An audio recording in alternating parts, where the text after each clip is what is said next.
లలిత exchange Utsav. పాత నగల అదే బరువుకి కొత్త నగలు తీసుకో. నగల ప్రైస్ లో 20% ఆదా చేసుకోవచ్చు. డిసైడ్ చేసినటువంటి ప్రొఫెసర్ రాజశేఖర రెడ్డి గారు, సోదరులు రామ్ కుమార్ రెడ్డి గారు, director of Rao's college Shri Shivasanket గారు, dear students, guests and friends, అందరికీ నమస్కారం. I'm really happy to be here. Rao's అనేది మీ అందరికీ తెలుసు లేదు, ఇట్స్ వెరీ ఎక్స్ట్రాడినరీ బ్రాండ్. మీరందరూ ఇప్పుడు నీట్ అని చెప్పి ఇలా కొత్త ఎంట్రన్స్ సిస్టమ్స్ వచ్చినాయి for getting in to professional colleges, medicine, అటువంటి వాటికి బహుశా ఎంసెట్ ఇంకా కంటిన్యూ అవుతూ ఉంటుంది.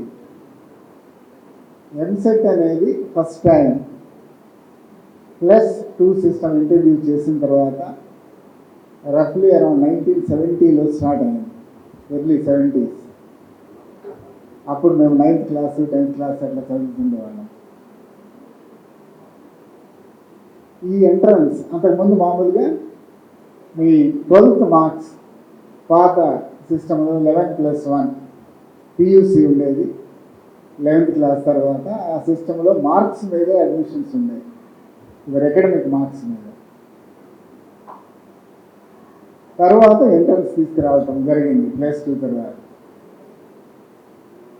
ఎంట్రన్స్ ఎంసెట్ ఇంట్రడ్యూస్ చేసిన తర్వాత first coaching centre for EAMCET appear అయ్యేటటువంటి పిల్లల కోసము ఓపెన్ చేసింది రావుస్ ట్యుటోరియల్స్ అని చెప్పి గుంటూరులో సికే ధనగారు అని ఉండేవారు. That was the first coaching institute in the entire country for special coaching to students who appear MCET exams. తర్వాత అంటే దట్ వాజ్ ఎన్ ఇనిషియేటివ్ అనమాట, ఒక బ్రాండ్. అప్పటి వరకు ఆ తర్వాతకి చాలా వచ్చినాయి coaching institutes.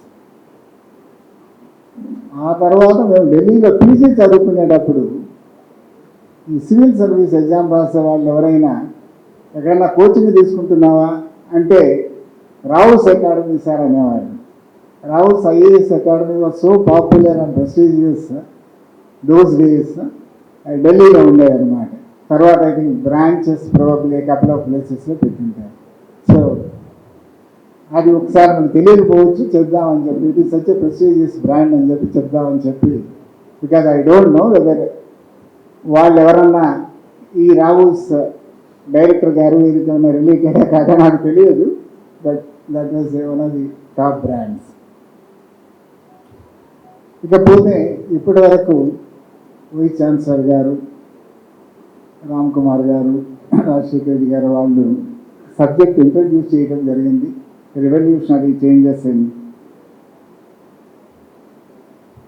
Governance brought out by the present government కొన్ని ఎడ్యుకేషన్, హెల్త్ ఇటువంటి కోట్ చేయడం జరిగింది.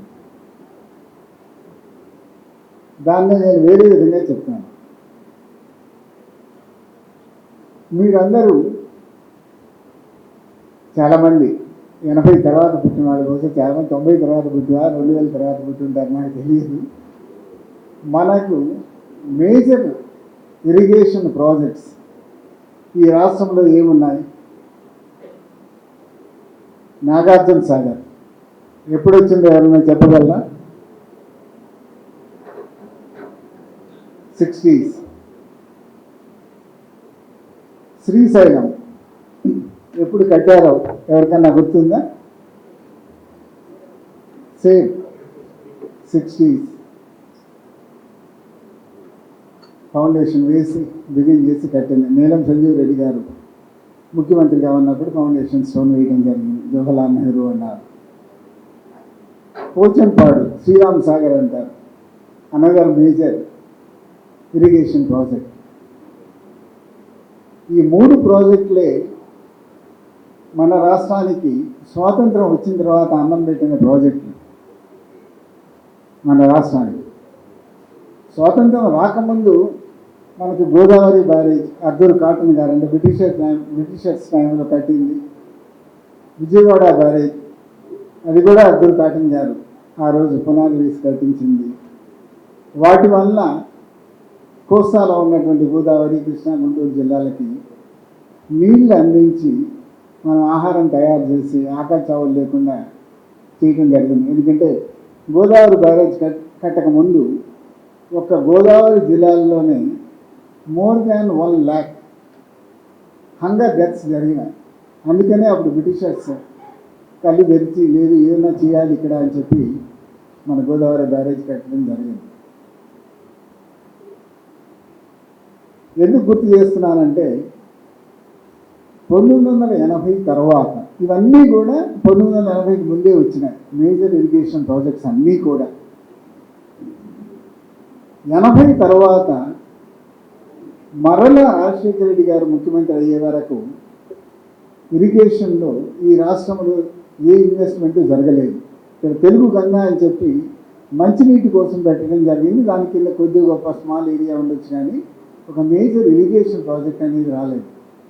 అన్ని చిన్న చిన్నవి ఎక్కడైనా వచ్చినా కూడా focus is lost on creating basically what I can say assets for the community, for the people who are in desperate need. అదేవిధంగా ఇరిగేషన్ తర్వాత మేజర్ ఇన్ఫ్రాస్ట్రక్చర్ ఇన్వెస్ట్మెంట్ ఏం కావాలి? ఇది మన పవర్ అంతే కదా. మేము చదువుకునేటప్పుడు చిన్నప్పుడు మా ఊర్లో నేను మా స్కూల్లో చదువుకున్నాను, ఒక ఎయిడెడ్ స్కూల్ నుంచి బయటకు వచ్చే వారికి కూడా అంటే 10వ తరగతి అయ్యే వారికి కూడా మా స్కూల్కి కరెంట్ లేదు. ఆ రోజుల్లో పవర్ ఉండేది కాదు. స్వాతంత్రం వచ్చిన తర్వాత we started investing in power projects. All our thermal power stations were constructed before 1980. whether it is VTPS తీసుకున్నా, RTPP తీసుకున్నా, అలానే హైడ్రో పవర్ స్టేషన్స్ ఎలా వస్తాయి? ఇరిగేషన్ ప్రాజెక్ట్స్ కడితేనే వస్తాయి. లైక్ నాగార్జున సాగర్, శ్రీశైలం, ఇవన్నీ కూడా అప్పుడు వచ్చినవి. 1980కి ముందు ఎందుకు ఇవన్నీ వచ్చినాయి ఒక్కసారి ఆలోచించండి. హైదరాబాద్ పేరు ఎత్తితే there are more than 100 public sector undertakings ఉన్నాయి. ఇవన్నీ కూడా ఐడిపిఎల్ అంటాం, బిహెచ్ఈఎల్ అంటాం. ఇలా ఐడిపిఎల్ లేకపోతే ఈరోజు ఫార్మా ఉండేది కాదు హైదరాబాద్లో. ఐడిపిఎల్లో పనిచేసిన ఉద్యోగస్తులే బయటకు వచ్చి ఈ రెడ్డి ల్యాబ్స్ అని రకరకాల బిడి ల్యాబ్స్ అని ఇవన్నీ పెట్టుకున్న వాళ్ళు. మనం చూసేటువంటి పెద్ద ఫార్మా కంపెనీస్ అన్నీ కూడా ఐడిపిఎల్లో ఉద్యోగస్తులు ఇలా పనిచేసిన వాళ్ళని. ఒక నేషనల్ పబ్లిక్ సెక్టర్ అండర్టేకింగ్, ఇలా సెవరల్ పబ్లిక్ సెక్టర్ అవన్నీ. ఇంతకుముందు యాల్మిన్ అని ఉండేది, ఇప్పుడు క్లోజ్ అయింది. అది చంద్రబాబు నాయుడు గారి టైంలో క్లోజ్ చేశారు. State government public sector undertaking. Watches ఇవన్నీ తయారు చేసేవాళ్ళు, ఫ్రిడ్జెస్ ఇవన్నీ మేము ఉద్యోగంలో చేరిన కొత్తలో అవే తెచ్చుకుని వాడుకునేవాళ్ళం. యాల్మిన్ నుంచి రిఫ్రిజిరేటర్స్, వాచెస్ ఇవన్నీ కూడా. లైక్ దట్ మీరు డిఫెన్స్ రీసెర్చ్ గురించి చదువుకుంటారు, డిఆర్డిఎల్ అని. డిఆర్డిఎల్కి సంబంధించిన దాదాపు 10 ఇన్స్టిట్యూట్స్ ఉంటాయి సెంట్రల్ గవర్నమెంట్ని. అవన్నీ హైదరాబాద్లో ఆ టైంలో వచ్చినవి. నేషనల్ అగ్రికల్చర్కి సంబంధించి నార్మ్ అని, ఎన్ఐఆర్డి, మేనేజ్, క్రీడా, maize research institute, directorate of rice research, ఇలా మోర్ దాన్ ఎ డజన్. ఇవన్నీ కూడా 1980కి ముందు హైదరాబాద్లో వచ్చినాయి. దాదాపు more than 100 public sector undertakings హైదరాబాద్లో 1980కి ముందు వచ్చినాయి. సో ఇన్ని public sector undertakings providing employment, creating basic wealth assets to the society. అదేవిధంగా ఇరిగేషన్ ప్రాజెక్ట్స్, పవర్ ప్రాజెక్ట్స్ అన్నీ కూడా 1980కి ముందు వచ్చినాయి. 1980కి ముందు ఏముంది? కాంగ్రెస్ గవర్నమెంట్ ఉండేది సెంటర్లో, స్టేట్లో. అన్నీ కూడా ఆ రోజు focus was on infrastructure, public assets, public wealth creation. 80 తర్వాత కాలం మారింది. మనకు రీజనల్ పార్టీ సినిమా స్టార్లు పార్టీలు పెట్టేసేసారు, వచ్చారు. ఒక్కటంటే ఒక పబ్లిక్ సెక్టర్ అండర్టేకింగ్ కానీ, ఒక్కటంటే ఒక ఇరిగేషన్ ప్రాజెక్ట్ కానీ, ఒక్కటంటే ఒక థర్మల్ పవర్ స్టేషన్ కానీ, హైడ్రో పవర్ స్టేషన్ కానీ ఈ రాష్ట్రంలో క్రియేట్ చేయలేకపోయారు. వచ్చినప్పటి నుంచి కూడా privatisation, education privatisation, health privatisation, ప్రతిదీ కూడా ప్రైవేటైజేషన్. ప్రైవేటైజేషన్ అర్థం ఏంటి? ఈ ఏజ్లో మీరు తెలుసుకోవాలి. నా దగ్గర 10 రూపాయలు ఉంటుంది, 10 రూపాయలు నేను ఈక్విటీ కింద పెడతాను. ఒక పరిశ్రమ పెట్టాలంటే 90 రూపాయల బ్యాంకులో తెస్తాను అప్పు కింద. ఒక ఇండస్ట్రీ పెట్టి నడుపుతాను. ఆ 90 రూపాయలు ఎవరివి? అప్పు తెచ్చేవి తాతాలు, బిర్లాలు, పెద్దవాళ్ళు ఎవరు బ్యాంకుల్లో డబ్బులు దాచుకోరు. బ్యాంకుల్లో నుంచి డబ్బు తీసుకుంటారు. ఎందుకు అంటే వాళ్ళు ఎవరు ఎక్స్పాండింగ్, వాళ్ళ ఎంపైర్లు పెంచుతూ ఉంటారు, ఇండస్ట్రీలు పెడుతూ ఉంటారు కాబట్టి వాళ్ళకి అప్పులు కావాలి, సొమ్ము కావాలి కాబట్టి తెచ్చుకుంటారు. తప్పితే బ్యాంకుల్లో ఎవరు పెట్టరు. బ్యాంకుల్లో పెట్టేది ఎవరు? మీరు, నేను. 1,00,000 రూపాయలు, 50,000 సేవింగ్స్ అకౌంట్ అయినా ఫిక్స్డ్ డిపాజిట్ అయినా ఇవి పెట్టుకుంటూ ఉంటాం.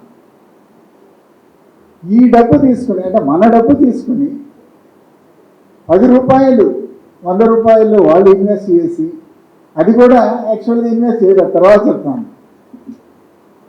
ఒక ప్రైవేట్ సెక్టర్ ఎంటర్ప్రెన్యూరియల్ దీంతో ఒక ఇండస్ట్రీ అని పెట్టి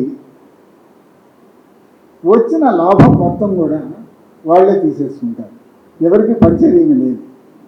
వాళ్ళు మనం చూస్తాం కదా, అంబానీ గారు 4,000 చిల్లర కోట్లు పెట్టి ఒక ఇల్లు కట్టుకున్నాడు, ఎన్నో ఫ్లోర్లతోటి. దాంట్లో చెప్తారు కదా, ఇన్ని ఫ్లోర్లు ఓన్లీ కారు పార్కింగ్లకి, ఇన్ని ఫ్లోర్లు స్విమ్మింగ్ పూల్స్ అని. ఇదంతా పబ్లిక్ సొమ్ముతో చేసినటువంటి వ్యాపారం. పబ్లిక్ సెక్టర్ అంటే ఏంటి? ప్రభుత్వం ఈక్విటీ పెడుతుంది, అంటే మన సొమ్ము, అందరి సొమ్ము ప్రభుత్వం దగ్గర ఉండేది. ప్రభుత్వం అప్పు తీసుకొస్తుంది బ్యాంకులో, అది కూడా మనందరి సొమ్మే. మనకు ఉద్యోగాలు ఇస్తుంది. వచ్చినటువంటి ఆదాయం మొత్తం కూడా మళ్ళీ గవర్నమెంట్ బడ్జెట్కి ఇస్తుంది, అంటే ప్రభుత్వానికి ఇస్తుంది. బోనస్ రూపంలో, లాభాల రూపంలో గవర్నమెంట్కి ఇచ్చేస్తుంది, అంటే మనకే ఇచ్చేస్తుంది మళ్ళీ. సో ఈ పబ్లిక్ సెక్టర్ అంటే మనం ఈ పబ్లిక్ ఇన్వెస్ట్మెంట్ రూట్ నుంచి ప్రైవేట్ ఇన్వెస్ట్మెంట్ ప్రమోషన్ రూట్కి అన్ని సెక్టర్లని కూడా నెట్టేసాం. 1980 మొదలు గ్రాడ్యువల్గా నెట్టుకుంటూ పోయాం. అంతా ప్రైవేటు, అంతా ప్రైవేట్ అని. నేను ఇందాక చెప్పినాను కదా, రావుస్ దండ అని చెప్పి. ఆ రోజు ఒక కోచింగ్ సెంటర్స్ మొదలుపెట్టినటువంటి విద్యా విధానం ఏమైంది? గ్రాడ్యువల్గా, అంటే షార్ట్ టర్మ్, ఇంటర్మీడియట్ అయిన తర్వాత వాళ్ళు 2 నెలలు 3 నెలలు కోచింగ్ ఇచ్చేవాళ్ళు. అది కాస్త లాంగ్ టర్మ్ అని గ్రాడ్యువల్గా ఇంటర్మీడియట్ అంటే 10+2 మొత్తం కూడా ప్రైవేట్ అయిపోయే పరిస్థితి తీసుకొచ్చేసాం. అంటే వాళ్ళే ఆల్ నారాయణలని, చైతన్యులని, రకరకాల కాలేజీలతో భాష్యం అంటారు, ఇంకొకటి అంటారు, ఇంకొకటి అంటారు. ఇంటర్మీడియట్ కూడా వాళ్ళే. ఇంటర్మీడియట్ ఆల్మోస్ట్ అసలు పబ్లిక్ సెక్టర్ నుంచి తీశారు. గవర్నమెంట్ కాలేజీల్లో, జూనియర్ కాలేజీలో చదువుకునే వాళ్ళ సంఖ్య తగ్గిపోయింది. మొత్తం కూడా నారాయణ, చైతన్య, ఇక ప్రైవేటైజేషన్ అక్కడే. తర్వాత కోచింగ్లు, తర్వాత ఎంట్రన్స్ ఎగ్జామ్లు, ఇవన్నిటికీ డబ్బు కావాలి, డబ్బు పే చేయాలి. 30,000 రూపాయలు, 40,000 రూపాయలు, వాటెవర్ ఇట్ ఈస్, 50,000 రూపాయలు ఫీజు. ఈరోజు ఒక చిన్న పిల్లవాడిని చదివించుకోవాలంటే ఆర్డినరీ పీపుల్, మా డ్రైవర్ పోయినసారి 52,000 అడిగారు సార్ ఇక్కడ విజయవాడలో, చైతన్య వాళ్ళు. సంవత్సరానికి 52,000 నేను ఎక్కడి నుంచి కడతాను? నా పిల్లలకు ఒక్కొక్కరికి 50,000 ఫీజు కట్టమంటే నేను ఎక్కడి నుంచి కడతాను అంటే, అప్పుడు ఏదో మేము నలుగురు తలా కాస్త వేసుకుని కట్టగలిగినాం.